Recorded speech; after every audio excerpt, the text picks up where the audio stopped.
तो हेलो दोस्तों, स्वागत है आपका अपने YouTube channel study zone GSK में। आज मैं आप लोगों के लिए यूपी पॉलिटेक्निक इंट्रेंस एग्जाम 2022 के लिए फिजिक्स फिजिक्स चैप्टर 2 का थ्योरी पार्ट लेकर आया हूं। ठीक है, यदि आपका थ्योरी पार्ट क्लियर हो जाता है, ठीक है, तो आप बहुविकल्पी प्रश्न यानी ऑब्जेक्टिव क्वेश्चन बहुत ही इजीली कर जाओगे, आपको कोई दिक्कत नहीं होगा। ठीक है दोस्तों, इस चैप्टर का थ्योरी पार्ट जैसे ही कंप्लीट होगा ना, उसके तुरंत बाद मैं आपको इस चैप्टर से जितने भी बहुविकल्पी प्रश्न बनते हैं, ठीक है, जितने भी आ सकते हैं एग्जाम में और आपके एग्जाम के पॉइंट ऑफ व्यू से देखते हुए मैं हर एक इस चैप्टर का निचोड़ लेकर आऊंगा, बहुविकल्पी प्रश्न लेकर आऊंगा। तो आपको टेंशन लेने की बिल्कुल भी जरूरत नहीं है और वीडियो को बिना स्किप किए देखना है, क्योंकि वीडियो में बहुत ही मजा आने वाला है। ठीक है, तो चलिए वीडियो को बिना देरी किए हुए स्टार्ट करते हैं। और वीडियो यहाँ पे देखिए, यूपी पॉलिटेक्निक एंट्रेंस एग्जाम का जो भी बैच पढ़ाया जाएगा, यहाँ पे जो भी चीजें पढ़ाई जाएंगी, आपको टेंशन नहीं लेना है कि कैसे पढ़ाया जाएगा। यहाँ पे देखो, आपको जो सिलेबस रहेगा ना, आपका जो सिलेबस है उसी के अकॉर्डिंग इसे यहाँ पे इस चैनल पे आपका तैयारी कराया जाएगा, उसी के अकॉर्डिंग सिलेबस के अकॉर्डिंग आपकी तैयारी कराया जाएगा। मैं भी एक पॉलिटेक्निक का ही स्टूडेंट हूँ, मेरा इस साल सेकेंड ईयर है। ठीक है, तो मैं आपको हर एक अनुभव बताऊंगा, हर एक बात बताऊंगा, जिससे आप एग्जाम को बहुत ही आसानी तरीके से और बहुत ही बेहतरीन तरीके से अच्छे मार्क से आप क्वालिफाई कर जाओगे। तो चलिए वीडियो को बिना देरी के स्टार्ट करते हैं। ठीक है, यहाँ पे देखिए आपका हेडिंग है इस चैप्टर में, चैप्टर का नेम है आपका बल तथा गति के नियम। बहुत सारे बुक में अलग अलग चैप्टर का नाम दिया, नाम तो यही है, बहुत सारे बुक में दिया है गति के नियम है, गति दिया है ऐसा। तो आपको बिल्कुल भी टेंशन नहीं, आपका बिल्कुल सिलेबस के अकॉर्डिंग ही रहेंगे। जो भी चीजें, जो भी कंटेंट दिया जाएगा, आपका कोई भी इसमें, ठीक है, घाटा लगने वाला नहीं है। आप बिल्कुल भी डर के मत पढ़ाई कीजिएगा। ठीक है, तो इस चैनल पे आपको जो भी चीजें मिलेंगी बिल्कुल आपके सिलेबस के अकॉर्डिंग मिलेगी, आपको कोई दिक्कत नहीं होगा। तो चलिए वीडियो को हम लोग स्टार्ट करते हैं। यहाँ देखिए दिया है बल, पहला हेडिंग है बल।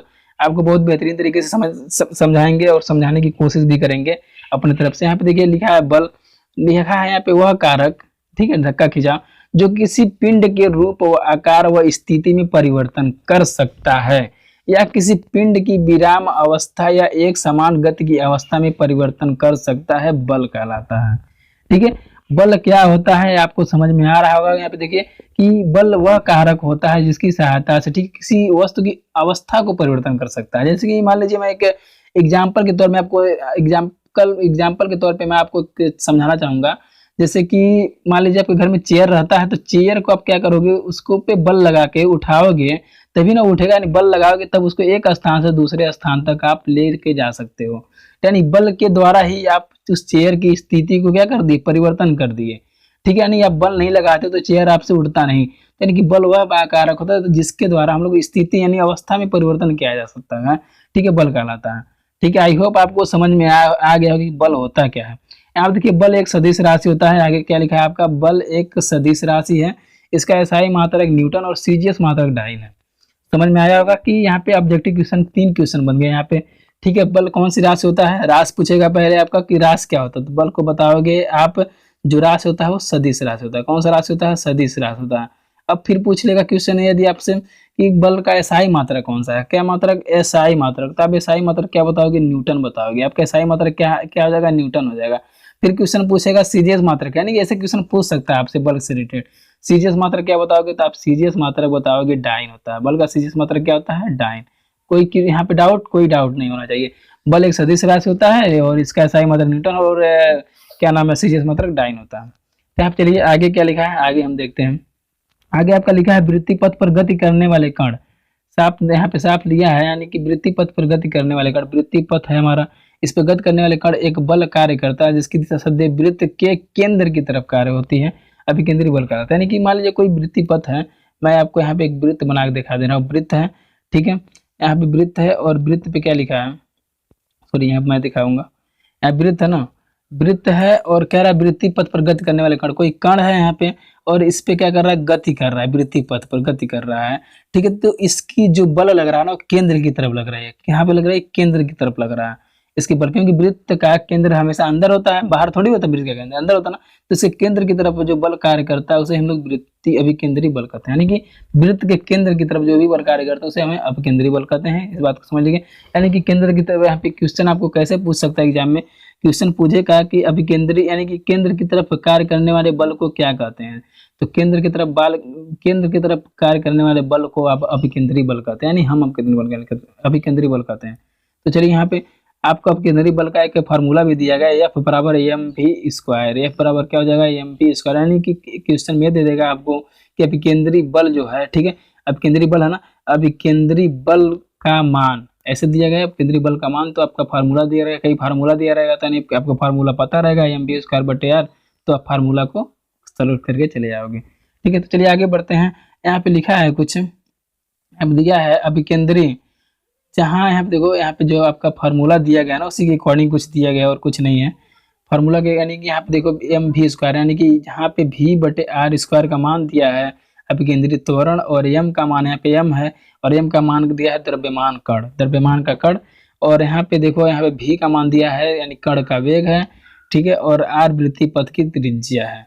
ठीक है, ये हो गया केंद्रीय बल के कारण। अभी केंद्रीय बल में जो फार्मूले में जो मान प्रयोग किए गए उसके उसके यानी बेसिक चीज, यानी कि जब आप इसको न्यूमेरिकल क्वेश्चन लगाओगे तब वहां पे आपको एक काम आने वाला है। दिया गया अपकेंद्रीय बल की प्रतिक्रिया स्वरूप एक बल इसकी विपरीत दिशा में अर्थात केंद्र से बाहर की ओर लगता है, इसी प्रतिक्रिया बल को अपकेंद्रीय बल कहते हैं। ये हमारा था अभिकेंद्रीय, यहाँ पे देखिए अभिकेंद्रीय बल है और ये दिया है अपकेंद्रीय, यानी कि जो बल, मैं आपको समझाने की फिर एक बार कोशिश करूंगा, जो बल केंद्र की तरफ कार्य करते हैं उसे अभिकेंद्रीय, जो मान लीजिए ये हमारा क्या है वृत्त है, इसके केंद्र की तरफ जो बल कार्य कर रहे हैं अभिकेंद्री, और जो बल केंद्र के बाहर की तरफ कार्य कर रहे हैं, ठीक है, जो केंद्र की बाहर तरफ, यहाँ देखिए लिखा है यानी जो बल बाहर की यानी कि केंद्र से बाहर की ओर लगता है उसे हम अपकेंद्री बल कहते हैं, इसे छद्म बल भी कहा जाता है।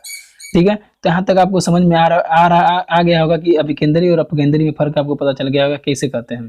ठीक है, यहाँ चलिए आगे बढ़ते हैं। लिखा है किसी वस्तु के द्रव्यमान यम, यहाँ पे लिखा है आपको, मैं आपको दिखाऊंगा बढ़िया से। यहाँ पे लिखा है किसी वस्तु के द्रव्यमान यम, किसी वस्तु के द्रव्यमान यम और रेखी वेग भी, यम और भी के गुणनफल उस वस्तु का संवेग कहते हैं। ये एक सदिश, संवेग कौन सी राशि होती है, सदिश राशि होती है। इसका मात्रक दिया है यहाँ पे किग्रा मीटर प्रति सेकेंड। ठीक है, और इसका सूत्र फार्मूला होता है P बराबर mv। संवेग के बारे में आ जाएंगे, संवेग कौन सी राशि होती है, सदिश राशि होती है। ठीक है, मात्रक क्या होता है, किग्रा मीटर प्रति सेकंड होता है।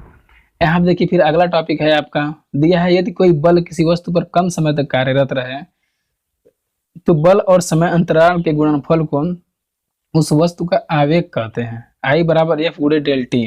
ठीक, क्षणिक यानी किसी वस्तु पे कोई बल क्षणिक अवस्था में कार्य कर रहा है, यानी कि किस कम समय के लिए कार्यरत है तो उसे क्या कहेंगे, आवेग कहते हैं। आवेग का फार्मूला हो गया आपको पता चल गया। इसका SI मात्रक न्यूटन होता है और किग्रा होती है, किग्रा मीटर प्रति सेकंड, दो मात्रक होते हैं, और संवेग का भी किग्रा मीटर प्रति सेकंड ही होता है। ठीक है, आई होप आपको यहाँ तक समझ में आ गया होगा। ठीक है, हम लोग अभी तक क्या पढ़े हैं, बल के बारे में पढ़े हैं, तो बल के बारे में आपको कंप्लीट डिटेल पता चल गया होता है। इसका SI मात्रक क्या होता है, न्यूटन होता है। ठीक है, CGS मात्रक क्या होता है, डाइन होता है, और उस कौन सी राशि होती है, तो अभी एक कौन सी राशि होती है, सदिश राशि होती है। ठीक है, फिर हम लोग पढ़े हैं अभिकेंद्री और अपकेंद्री। अभी यहाँ पे आपको इसमें फर्क जानना बहुत जरूरी अभी रहेगा। ठीक है, यानी कि जो केंद्र की तरफ कार्य, यानी वृत्त के जो केंद्र की तरफ कार्य करे उसे अपकेंद्री हो जाएगा, और अपकेंद्री जो रहेगा, अपकेंद्री जो वृत्त के केंद्र के बाहर की तरफ, एक यहाँ पे केंद्र होगा लेकिन इसके बाहर की तरफ कार्य कर रहा है उसे अपकेंद्री। ठीक है, आप संवेग भी जान गए, संवेग कौन सी राशि होती है, सदिश राशि होती है, और इसका मात्रक किलोमीटर सेकंड होता है। ठीक है, और यहाँ पे देखिए आप आवेग के भी बारे में जानेंगे, इसका भी किग्रा मीटर प्रति सेकंड SI मात्रा होगा, इसका फार्मूला यहाँ पे रहा। चलिए आगे बढ़ते हैं। आगे आपका क्या दिया है, दिया है गति। गति दिया है यदि किसी वस्तु की स्थिति में समय के साथ परिवर्तन हो रहा है, ठीक है, समय के साथ, किसी समय के साथ परिवर्तन हो रहा है तो उस वस्तु की अवस्था में गति कहलाती है। ठीक है, उस वस्तु की अवस्था में क्या कहलाएगी, गति कहलाएगी दोस्तों। तो आप गति के बारे में समझ गए गति क्या होती है। ठीक है, तो वस्तु स्थिति में समय के साथ परिवर्तन को ही गति कहा जाता है। तो चलिए हम बढ़ते हैं अपने अगले टॉपिक की तरफ। टॉपिक नंबर हमारा सेकंड क्या है, आप देखिए अगला टॉपिक हमारा क्या है, दिया है यहाँ पे आपका टॉपिक दिया है यदि किसी, यानी गति के बारे में है कुछ, यहाँ पे गति के बारे में कुछ लिखा है। क्या लिखा है, यदि किसी वस्तु की स्थिति, मैं एक बार सेटअप कर लेता हूँ कि छूटे ना, हो गया। यदि किसी वस्तु की स्थिति में समय के बाद परिवर्तन नहीं हो रहा है तो वस्तु विराम अवस्था में है। ठीक है, समय के साथ परिवर्तन होगा तो गति की अवस्था में होगी, समय के साथ परिवर्तन नहीं होगा तो विराम अवस्था में होगी। विराम तथा गति दोनों एक दूसरे से संबंधित होते हैं। ठीक है, तो यहाँ देखिए फिर अगला टॉपिक आपका एक समान गति शुरू हो गया। कौन सा गति शुरू हो गया? एक समान गति। जब कोई वस्तु समान समय अंतराल में समान दूरियां, ठीक है, समान दिशा में, सॉरी, समान समय अंतराल में, ठीक है, समान अंतराल क्या है? समान है। और समान दूरियां समान दिशा में, यानी समान दूरियां और समान दिशा में, ठीक है, तय करता है, तब वस्तु की गति एक समान गति कहलाती है। अर्थात वस्तु एक समान वेग से गति करता है, उसका त्वरण शून्य होता है। ठीक है, यहाँ पे आपका क्वेश्चन बन जाएगा कि, ठीक है, एक समान वेग से गति करते हुए वस्तु का, ठीक है, त्वरण क्या होता है? तो आप हमेशा आंसर तो दे दोगे शून्य, यानी एक समान से जो भी वस्तु, ठीक है, गति करेगा, ठीक है, तो उसका त्वरण शून्य हो जाएगा। और एक समान समय अंतराल, यानी समान समय अंतराल, समय क्या है? 2 सेकंड है, ठीक है, समान समय अंतराल में समान दूरी, यानी कि 2 सेकंड में मान लीजिए 2 मीटर की दूरी और समान दिशा में तय कर रहा है, उसे ही हम क्या एक समान गति कहते हैं। और एक समान गति का त्वरण क्या होता है? वो होता है शून्य होता है दोस्तों। क्या होता है? शून्य होता है एक समान गति का त्वरण। तो यहाँ पे चलिए बढ़ते हैं हम असमान गति की तरफ। यहाँ पे आपको दिख रहा होगा असमान गति, मैं इसको, ठीक है, असमान गति को आपके होम स्क्रीन पर बहुत ही बेहतरीन तरीके से मैं आपको यहाँ पे स्लाइड करते हुए, यहाँ पे देखिए असमान गति हो गया। असमान गति क्या होगा इसके बारे में जान लीजिए। असमान गति, यदि कोई वस्तु समान समय अंतरालों में असमान दूरी है, समान समय अंतरालों में असमान दूरी तय करता है, तो उसे असमान गति कहते हैं। अगला आपका हेडिंग है विस्थापन।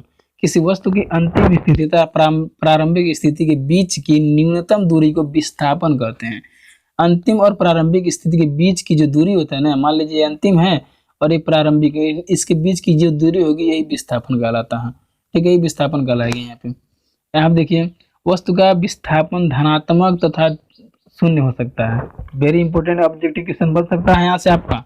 ठीक है, वस्तु का विस्थापन हो सकता है शून्य, ठीक है, शून्य दे सकता है या विस्थापन दे सकता है, या ऋणात्मक या धनात्मक, यानी सॉरी धनात्मक या ऋणात्मक या शून्य, धनात्मक, ऋणात्मक या शून्य दे सकता है। विस्थापन धनात्मक भी हो सकता है, ऋणात्मक भी हो सकता है, शून्य भी हो सकता है। ठीक है, तो यहाँ पे चलिए हम लोग बढ़ते हैं अपने अगले यहाँ पे हेडिंग की तरफ। अगला हेडिंग है हमारा चाल।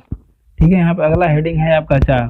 ठीक है, तो आपको विस्थापन के बारे में समझ में आ गया होगा कि विस्थापन का जो, ठीक है, यानी कि जो इसका वेग होता है चाल, क्या नाम है, धनात्मक, ऋणात्मक और शून्य हो सकता है।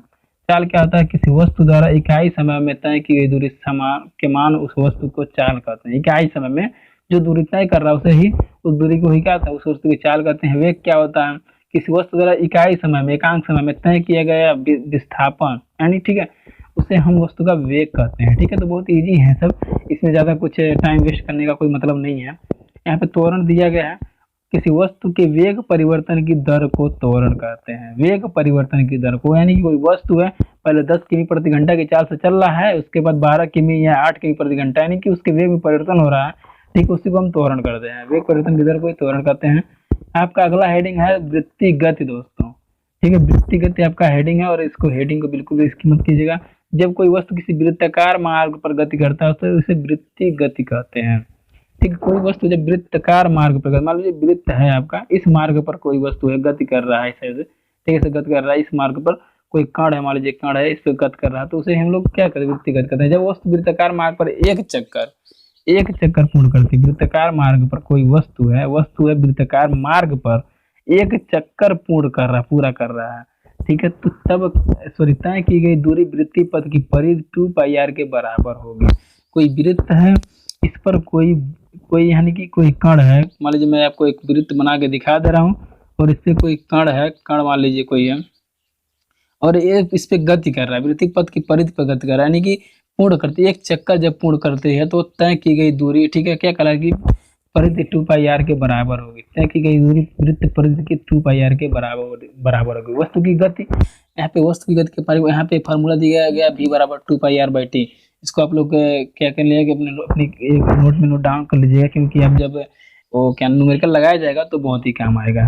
ठीक है, तो चलिए बढ़ते हैं हम अपने अगले हेडिंग की तरफ। ठीक है दोस्तों, अगले हेडिंग की तरफ बढ़ते हैं। हमारा अगला हेडिंग क्या है? गति के समीकरण आपका यहाँ पे दिया गया है। ठीक है, यहाँ पे दिया गया आपका गति के समीकरण क्या होता है, मैं आपको बहुत ही अच्छे तरीके से गए इस पे, ठीक है, डिस्प्ले पे पूरा नहीं आ पा रहा है, मैं लाने की कोशिश कर रहा हूँ। गति के समीकरण, जी हाँ दोस्तों, दिया गया है, 1 मिनट, चलिए हो गया। गति के समीकरण,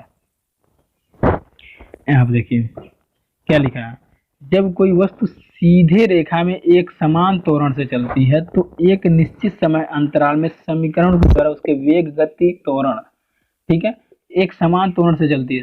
किस त्वरण से? कोई वस्तु सीधी रेखा में, एक समान रेखा क्या है? सीधी रेखा है, और एक समान त्वरण से क्या कर रही है? निश्चित समय अंतराल में समीकरणों के वेग द्वारा वेग, गति और त्वरण तय की गई दूरी में संबंध निम्न प्रकार है। यानी कि त्वरण में जो फार्मूला प्राप्त होता है वेग, समय, वेग, गति और त्वरण में, यहाँ पे देखिए v बराबर दिया है u प्लस ए टी, ठीक है, v बराबर u plus A T, yes बराबर दिया गया है u T plus half A T square, और v बराबर दिया गया है v स्क्वायर बराबर v स्क्वायर प्लस 2s। ठीक है, इस फार्मूले के हम न्यूमेरिकल को जब क्वेश्चन लगाएंगे बहुत ही वेरी इंपॉर्टेंट है, यहाँ से क्वेश्चन बनते भी हैं।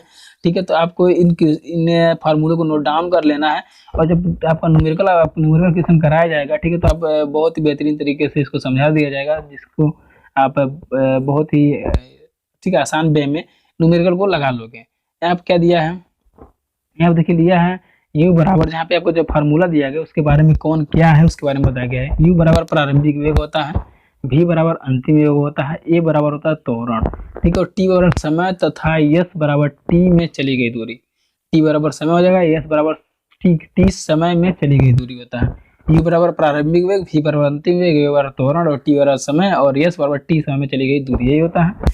उदाहरण एक लिया गया है आपको, उदाहरण के तौर पे यहाँ पे आपको तुरंत एक उदाहरण देख लो कि कुछ बातें समझाई जाएंगी यहाँ पे देखिए, जिससे आपका न्यूमेरिकल ठीक है स्ट्रांग होता है, क्योंकि बेसिक चीजें आप जब जाने रहोगे ना तो न्यूमेरिकल में जो चीजें हुए उसको आप यूज कर लोगे बहुत बेहतरीन तरीके से। यहाँ देखिए एक कार दिया है, क्वेश्चन का उदाहरण और फर्स्ट क्या है, एक कार विरामावस्था से चलकर 12 सेकंड में 30 मीटर प्रति सेकंड का वेग प्राप्त करती है।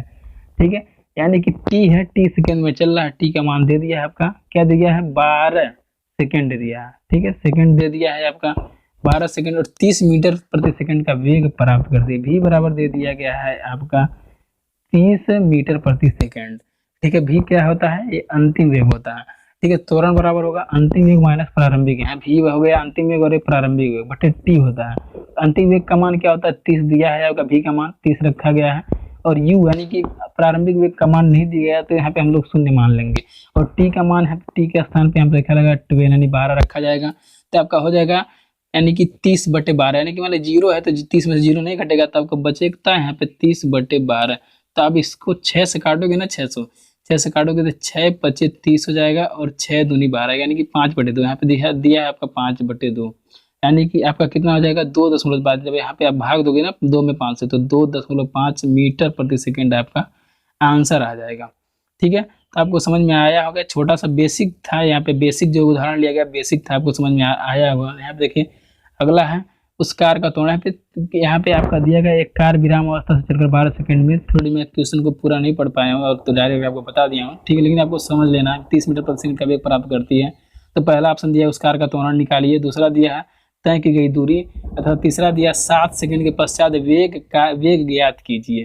ठीक है, तो यानी त्वरण हम लोग निकाल उस कार का त्वरण क्या होता है, तो त्वरण यानी कि प्रारंभिक वेग, यानी वेग परिवर्तन की दर को त्वरण करते हैं, तो यानी कि प्रारंभिक वेग माइनस अंतिम वेग माइनस प्रारंभिक वेग बटे टी के फार्मूले से हम लोग त्वरण को निकालें। त्वरण यानी ए का मान आपका 2.5 मीटर प्रति सेकंड निकल गया। दूसरा है पूछा है तय की गई दूरी तथा तय की गई दूरी हमको यहाँ पे निकालना दूरी, तो यहाँ पे दूरी को निकालने के लिए तय की गई दूरी कुल दूरी यहाँ पे दिया गया यस बराबर क्या होगा formula U T plus half A T square. ठीक है, तो यू का मान आपका तो जीरो है, यानी प्रारंभिक वेग का मान तो आपका जीरो साफ दिख रहा है, जीरो हो जाएगा, गुणे 12, जीरो में 12 से गुणा करोगे जीरो हो जाएगा, प्लस का चिन्ह दिया है, प्लस का हाफ ए टी स्क्वायर। ए का मान आपका निकला है अभी 2.5 है, आप देखिए 2.5 निकला है त्वरण, ए के स्थान पे 2.5 रखा है, और टी के स्थान पे 12 आपका दिया है पहले से ही, यहाँ पे देखिए टी के स्थान पे, तो आपको 12 यहाँ पे रख देना है, और 12 का वर्ग है तो वर्ग किया गया है, यानी कि कुल मिला जुला के काटे पीटेंगे तो यानी 180 मीटर इसका आंसर, कुल दूरी कितना आ जाएगा? 180 मीटर आपका आ जाएगा। अगला है तीसरा है हमारा 7 सेकंड के पश्चात वेग ज्ञात कीजिए। 7 सेकंड के पश्चात वेग ज्ञात कीजिए। आप देखिए दिया है कार का वेग, साफ यहाँ पे लिखा है कार का वेग दिया है आपका, कार के वेग का यहाँ पे फार्मूला दिया है, ठीक है, किस फार्मूले पे इसको लगाएंगे? v बराबर u प्लस ए टी वाला जो फार्मूला है उसी फार्मूले का यूज करके, ठीक है, इस क्वेश्चन को सॉल्व कर लिया जाएगा। ठीक है, u का मान प्रारंभिक वेग का मान क्या होता है? जीरो होता है, जीरो हो गया है, और a का मान त्वरण आपका 2.5 निकला है, और t का मान क्या होता है? 7 हो गया। टी का मान क्या हो जाएगा 7 हो गया। यहाँ पे 7 मीटर यहाँ पे क्वेश्चन में आपको ऑलरेडी दे रखा है, इसीलिए यहाँ पे 7 रखा है। दिया गया है 7 सेकंड के बाद वेग का मान के, यहाँ पे 12 सेकंड वाला तो नहीं पूछा, 7 सेकंड वाला पूछा, हम लोग 7 यहाँ पे टी के स्थान पे रख देंगे। ठीक है, तीसरे वाले क्वेश्चन के हिसाब से। तो आप काटो पीटोगे, यानी कि आप जब इसको कैलकुलेशन पूरा करोगे तो 70 यानी 70.5 मीटर प्रति सेकंड स्क्वायर आपका आंसर आ जाएगा। ठीक है, तो चलिए हम बढ़ते हैं अपने अगले टॉपिक की तरफ। ठीक है, यहाँ पे आपको जो भी यानी कि जो भी क्वेश्चन कराया गया होगा समझ में आएगा। बेसिक चीजें थी, आपको टेंशन नहीं लेना है। जब न्यूमेरिकल क्वेश्चन कराया जाएगा तो और बेहतरीन तरीके से समझाया जाएगा, एक एक पॉइंट को समझाया जाएगा। ठीक है, तो आपको बिल्कुल भी टेंशन नहीं लेना है, बस वीडियो को बिना स्किप किए आप देखते रहिए पूरा। जड़त्व तो है यहाँ पे आपका अगला हेडिंग, जड़त्व में लिखा गया है कितना मिनट हो गया, टाइमिंग ज्यादा हो रहा है। ठीक है, जड़त्व या किसी वस्तु का वह गुण जिसके कारण वह अपनी विरामावस्था तथा एक समान गति की अवस्था में परिवर्तन का विरोध करता है, जड़त्व कहलाता है। कि उस अवस्था में विरामावस्था और एक समान गति की अवस्था का क्या करता है, परिवर्तन का विरोध करता है, जड़त्व कहलाता है। घर्षण बल क्या होता है, वह बल जो वस्तु के संपर्क तल पर कार्य करता था सापेक्ष गति का विरोध करता है, घर्षण बल कहलाता है। ठीक है, संपर्क तल और सापेक्ष गति का भी जो विरोध करेगा वो घर्षण बल कहलाएगा। दोस्तों चलिए हम बढ़ते हैं अपने अगले टॉपिक की तरफ। अगला टॉपिक हमारा क्या है, अगला टॉपिक आपका है, आप देखिए अगला टॉपिक है न्यूटन के गति विषयक नियम। जी हाँ दोस्तों, यहाँ से क्वेश्चन आपका बहुत ज्यादा बनता है और इस टॉपिक को आपको तो बिल्कुल भी स्किप नहीं करना है, बिल्कुल भी आपको इस टॉपिक को स्किप नहीं करना है, मैं आपको बहुत बेहतरीन तरीके से बताऊंगा। ठीक है, आप देखिए न्यूटन गति विषयक का नियम, यहाँ पे प्रथम नियम क्या दिया है, न्यूटन गति विषयक के नियम 3 नियम होते हैं, प्रथम द्वितीय तृतीय। ठीक है, तो तीनों नियमों के बारे में हम लोग समझेंगे। यदि कोई वस्तु विरामावस्था में है तो वह विरामावस्था में ही रहेगी, वस्तु विराम अवस्था में है तो विराम अवस्था में ही रहेगी। यदि किसी सरल रेखा पर एक समान चाल से चल रही है तो ऐसे ही चलती रहेगी। प्रथम नियम यही कहता है, यदि वस्तु विराम अवस्था में है तो विराम अवस्था में रहेगी, यदि वस्तु चल रही है एक समान चाल से तो वह वस्तु चलती रहेगी। विराम अवस्था पर न्यूटन के प्रथम नियम यही कहता है। ठीक है, तो ऐसे ही चलती रहेगी जब तक उस पर कोई बाह्य बल न लगाया जाए। इस नियम को गैलीलियो का नियम तथा जड़त्व का नियम कहते हैं। उदाहरण देखिए, फल टहनियों से टूटने पर गुरुत्वाकर्षण के कारण नीचे जमीन पर गिर जाता है। ठीक है, यानी प्रथम नियम आपको समझ में आ गया, यदि वस्तु विराम अवस्था में है तो रुकी रहेगी, वस्तु चल रही है तो चलती रहेगी जब तक उस पर कोई बाह्य बल न लगाया जाए। प्रथम नियम है, प्रथम नियम को गैलीलियो का नियम भी कहा जाता है। ठीक है, कोई ऑब्जेक्टिव क्वेश्चन में पूछ सकता है, प्रथम नियम को कहा जाता है गैलीलियो के नियम, जड़त्व का नियम भी कहा जाता है, जड़त्व का नियम को कहा जाता है गैलीलियो का नियम। ठीक है, उदाहरण क्या होता है, बल यानी कि फल जब है टहनियों से टूटने पर गुरुत्वाकर्षण गुरुत्वाकर्षण के कारण जमीन पर गिर जाता है। ये है उदाहरण। फिर आपको अगले टॉपिक की तरफ मैं आपको ले सकता हूँ, दूसरा द्वितीय और तृतीय नियम के बारे में जान लेते हैं हम। न्यूटन के द्वितीय और तृतीय नियम क्या होते हैं। तृतीय नियम आपका दिया है, किसी वस्तु पर कार्य करने वाले बल का मान उस वस्तु के द्रव्यमान तथा वस्तु में उत्पन्न त्वरण के गुणनफल के बराबर होता है। यानी कि इसका फार्मूला हो जाएगा F बराबर m में। उदाहरण के तौर पर दिया गया है, क्रिकेट खिलाड़ी की गेंद को कैच करते समय अपने हाथों को थोड़ा पीछे कर लेता है, रोकता है ना। तो जब क्रिकेट यानी जब आप क्रिकेट खेलते हो अधिकतर लोग, तो आप जब गेंद को रोकते थोड़ा सा अपने हाथ को पीछे रख करके रोकते हो। ये किस नियम के आधार पर, न्यूटन के द्वितीय नियम पे आधारित है क्रिया। ठीक है, तो यहाँ पे तृतीय नियम को भी समझ लेते हैं। आप कुछ और बातें लिखिए, किसी वस्तु पर कार्यरत बल वस्तु के संवेग परिवर्तन की दर के अनुक्रमानुपाती होता है। ठीक है, यहाँ पे चलिए, यहाँ पे जो कार्यरत बल रहेगा ना वो संवेग परिवर्तन की दर के अनुक्रमानुपाती होता है। इस बात को याद रखिएगा, ये भी क्वेश्चन में। ठीक है, यहाँ पे बहुविकल्पी प्रश्न में पूछ लेता है। यदि त्वरण का मान 0 है तो इसका अर्थ है कि या तो वस्तु नियत वेग से गतिमान है या विराम अवस्था में। यदि त्वरण का मान 0 रहेगा तो वस्तु यानी कि नियत वेग या विराम अवस्था में रहती है, तो वस्तु पर लगने वाला बल 0 हो जाएगा। जब नियत वेग से, ठीक है, त्वरण का मान 0 रहेगा, ठीक है, तो वस्तु पर लगने वाला बल भी 0 होगा। ठीक है, द्रव्यमान कभी भी 0 नहीं होता। एक बात याद रखिएगा, वस्तु पर बल 0 हो सकता है, यानी वस्तु पर लगने जब त्वरण का मान 0 होगा, लेकिन द्रव्यमान का मान 0 नहीं होता है। तृतीय नियम क्या होता है, प्रत्येक क्रिया के बराबर तथा विपरीत दिशा में प्रतिक्रिया होती है दोस्तों। ठीक है, प्रत्येक क्रिया के बराबर, यहाँ पे तृतीय नियम को मैं आपको समझा दूंगा पूरा बेहतरीन तरीके से। यहाँ पे क्या दिया है, प्रत्येक क्रिया के बराबर तथा विपरीत दिशा में प्रतिक्रिया होती है। यानी कि जब आप, जैसे उदाहरण में दिया रॉकेट का प्रक्षेपण, रॉकेट को आप जब रॉकेट पे, ठीक है, छोड़ा जाता है रॉकेट को ना वायुयान में, तो जितनी गति से आगे जाती है ना उतनी ही गति पीछे भी लगाती है उतना बल। जैसा कि मैं आपको बता देना चाहता हूँ, आप देखिए कि जैसे आप बंदूक जब चलाओगे ना, तो बंदूक को चलाते वक्त जितना झटका से आगे गोली निकलेगी, उसकी गोली, बंदूक की गोली, ठीक है, उतना ही झटका पीछे भी मारती है। दैहिक क्रिया और प्रतिक्रिया का नियम होता है, तृतीय नियम जो होता है। ठीक है, तो यहाँ पे देखिए मैं इसको छोटा कर दे रहा हूँ क्योंकि कुछ चीजें कट गई हैं। ये यहाँ पे हाँ सब सही है। यहाँ पे देखिए दिया है न्यूटन की गति के द्वितीय और तृतीय दोनों नियमों के सम्मिलित प्रभाव से संवेग संरक्षण के नियम की प्राप्ति होती है। संवेग संरक्षण के नियम द्वितीय और तृतीय नियमों से सम्मिलित जब किया था तो उनको संवेग संरक्षण के नियम प्राप्ति होती है। ठीक है, ऑब्जेक्टिव क्वेश्चन यहाँ से भी बन सकता है, यदि कणों के किसी समूह या निकाय पर बाह्य बल न लग रहा हो तो उस निकाय का कुल संवेग नियत रहता है।